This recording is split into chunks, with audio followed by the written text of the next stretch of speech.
another Halloween Day Lovecraftian story here. And, sorry that I don't really,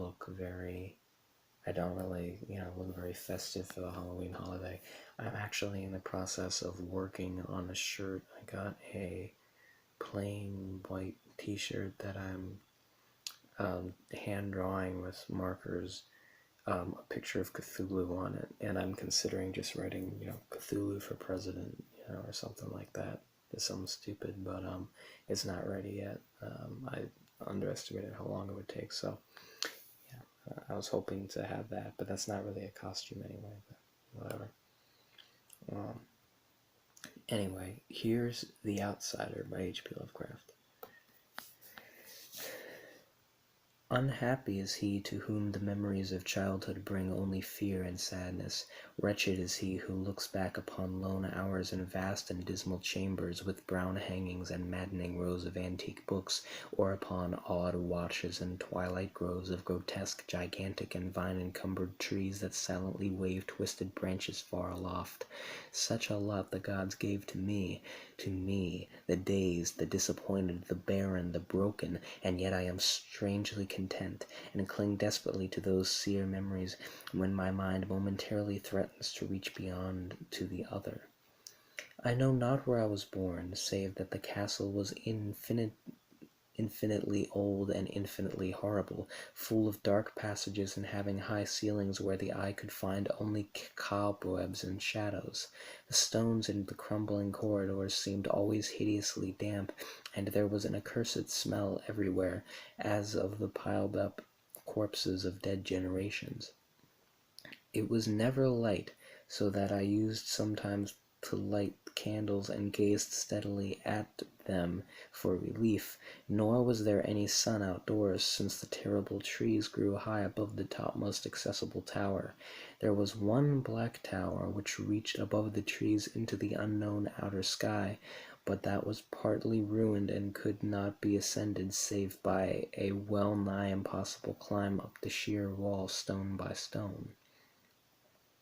I must have lived years in this place, but I cannot measure the time. Beings must have cared for my needs, yet I cannot recall any person except myself, or anything alive but the noiseless rats and bats and spiders. I think that whoever nursed me must have been shockingly aged, since my first conception of a living person was that of something mockingly like myself, yet distorted, shriveled, and decaying like the castle. To me there was nothing grotesque in the bones and skeletons, these things with everyday events. There was nothing grotesque. To me there was nothing grotesque in the bones and skeletons that strewed some of the stone crypts deep down among the foundations. I fantastically associated these things with everyday events, and thought them more natural than the colored pictures of living beings which I found in many of the moldy books. From such books I learned all that I now know. No teacher urged or guided me, and I do not recall hearing any human voice in all those years, not even my own. For although I had read of speech, I had never thought to try to speak aloud. My aspect was a matter equally unthought of, for there were no mirrors in the castle, and I merely regarded myself by instinct as akin to the youthful fingers I saw drawn and painted in the books. I felt conscious of youth because I remembered so little. Outside, across the putrid moat and under the dark mute trees, I would often lie and dream for hours about what I read in the books, and would longingly picture myself amidst gay crowds in the sunny world beyond the endless forest. Once I tried escaping from the forest, but as I went farther from the castle the shade grew denser and the air more filled with brooding fear, so that I ran frantically back lest I lose my way in a labyrinth of nighted silence. So through endless twilights I dreamed and waited, though I knew not what I waited for. Then in the shadowy solitude my longing for light grew so frantic that I could rest no more, and I lifted entreating hands to the single black ruined tower that reached above the forest into the unknown outer sky.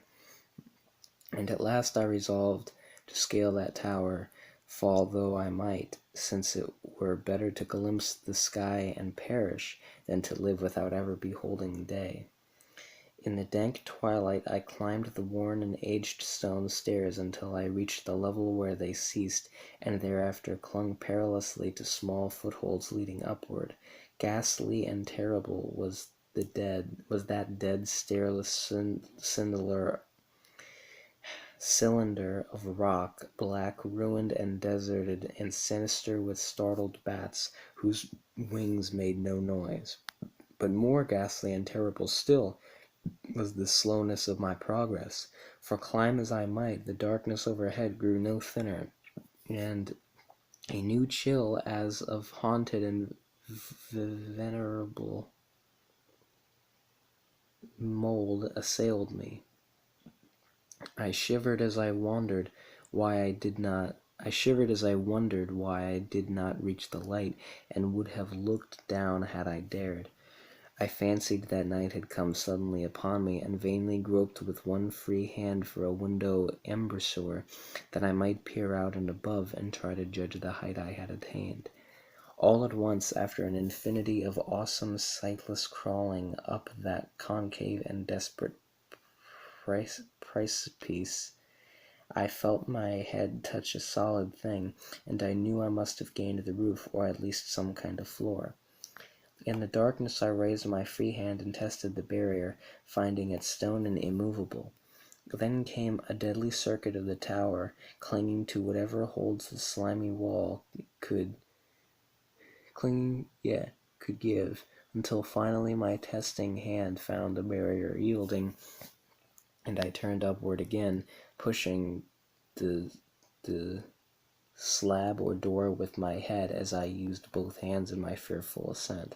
There was no light revealed above, and as my hands went higher I knew that my climb was for the nonce ended, since the slab was the trap-door of an aperture leading to a level stone surface of greater circumference than the lower tower, no doubt the floor of some lofty and capacious observation chamber. I crawled through carefully, and tried to prevent the heavy slab from falling back into place, but failed in the latter attempt. As I lay exhausted on the stone floor, I heard the eerie echoes of its fall, but hoped when necessary to pry it open again. Believing I was now at a prodigious height, far above the accursed branches of the wood, I dragged myself up from the floor and fumbled about for windows, that I might look for the first time upon the sky and the moon and stars of which I had read. But on every hand I was disappointed, since all that I found were vast shells of marble, bearing odious oblong boxes of disturbing size. More and more I reflected and wondered what hoary secrets might abide in this high apartment so many aeons cut off from the castle below. Then unexpectedly my hands came upon a doorway where hung a portal of stone, rough with strange chiseling. Trying it, I found it locked, but with a supreme burst of strength I overcame all obstacles and dragged it open inward.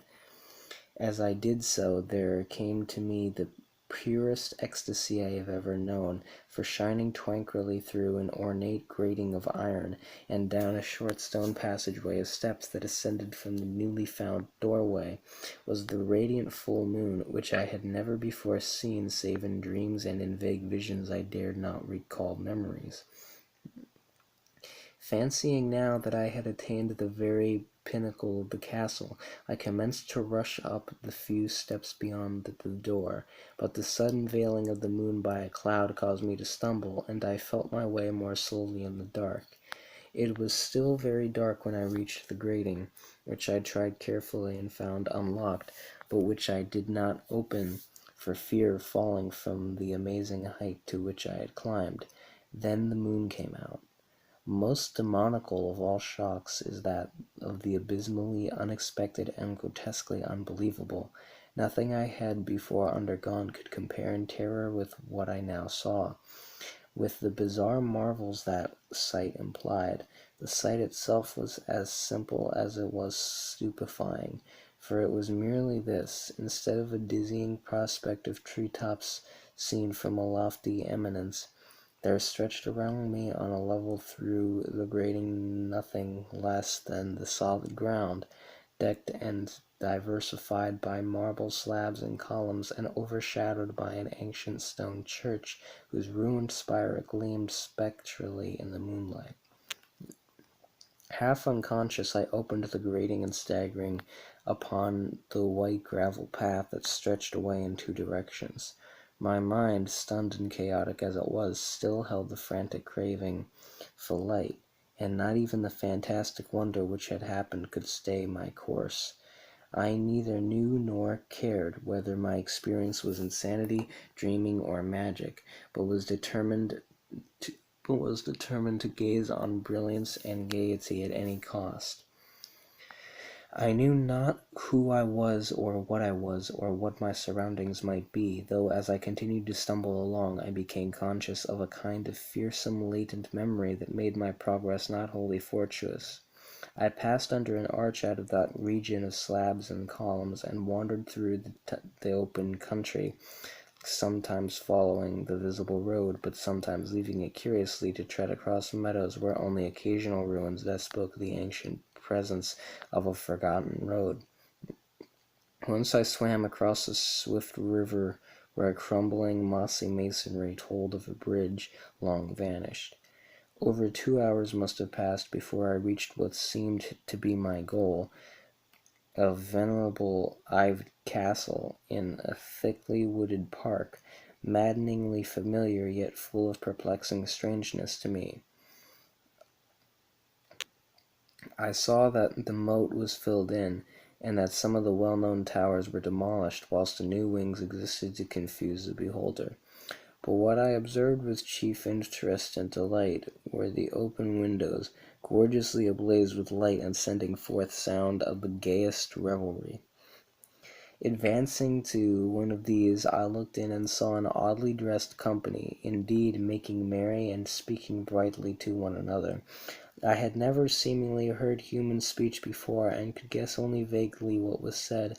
Some of the faces seemed to hold expressions that brought up incredibly remote recollections, others were utterly alien. I now stepped through the low window into the brilliantly lighted room, stepping as I did so from my single bright moment of hope to my blackest convulsion of despair and realization.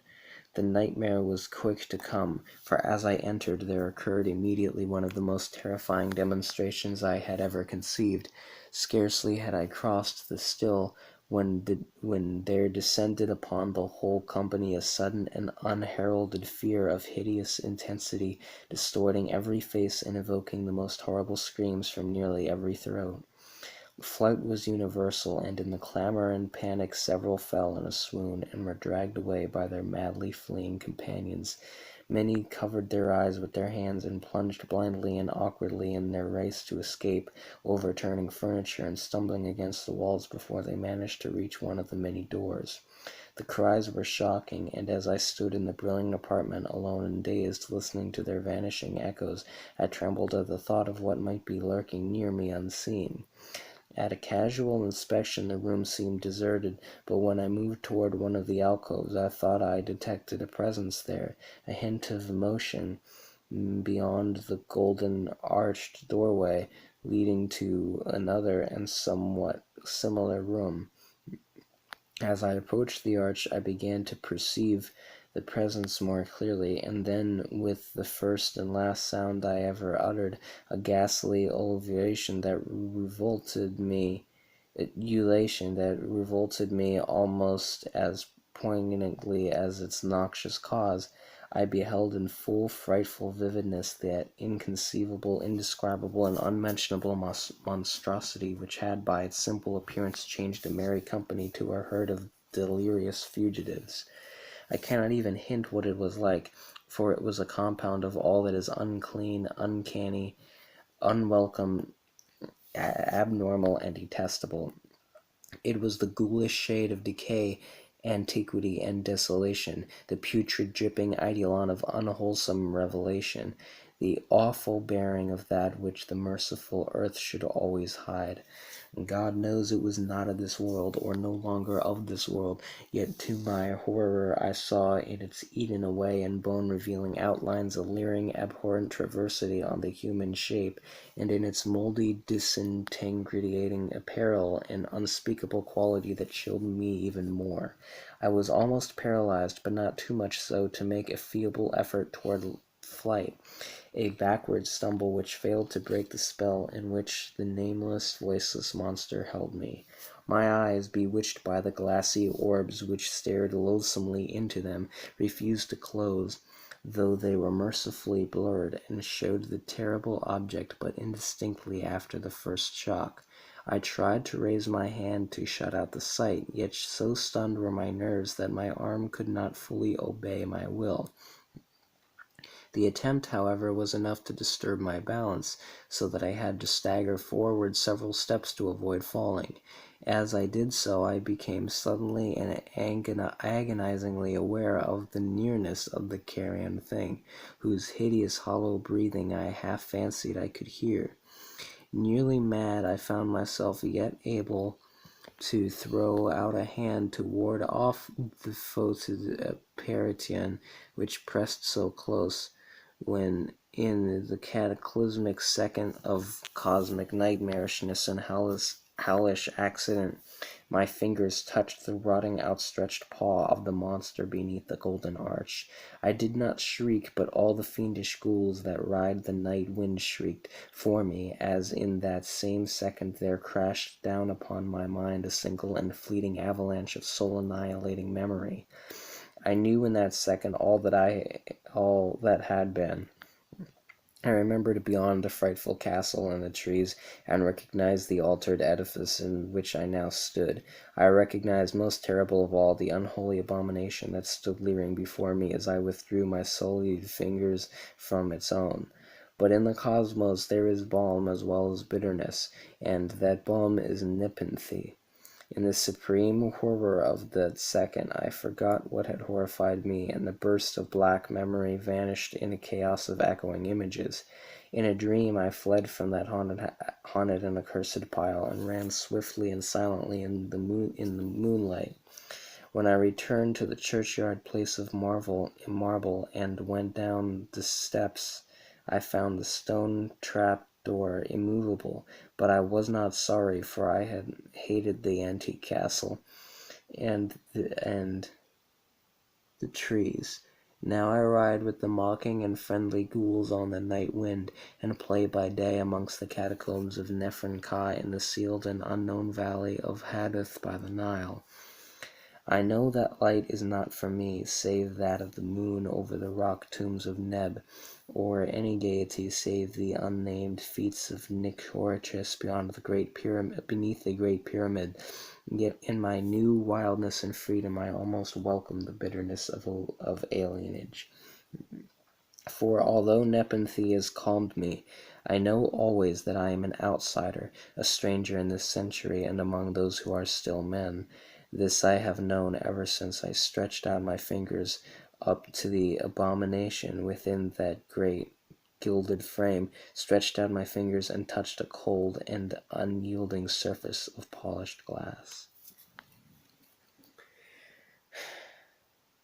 That's the story. Sorry if I had a hard time with that one. I'm kind of getting tired. Anyway, good luck sleeping now.